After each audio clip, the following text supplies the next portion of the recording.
الله الرحمن الرحيم إنا لله وإنا إليه راجعون إنا لله وإنا إليه راجعون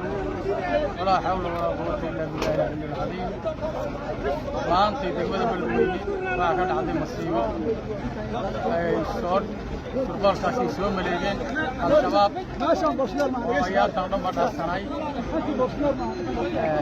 aan ku ogeynay waxaan oo kale dad ka soo tagalaan inay ka masiibooyin kale inay sameeyaan oo dad islaam aan ka suurta gelin masiibo dhacday oo culus oo ka dhacday maanta degmada Beledweyne waxaana ku dhintay dad fara badan oo mas'uuliyiin iyo shacab iyo askar bay isugu jira haddana waxaan ku jiraa tirikoobkii iyo dhaawac iyo dadkii dhintay marka insha Allah haddii loo yiraahdo dibaan kasii sheegi doonaa mas'uuliyiinta ku dhintana waxaa ka mid ah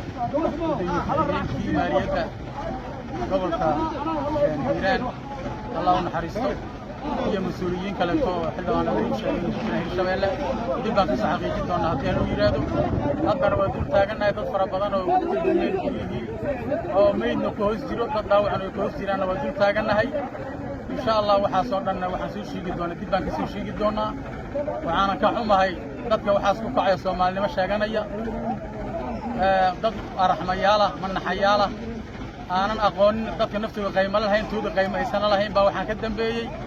insha Allah oo yimaayna waa u argidi doonaa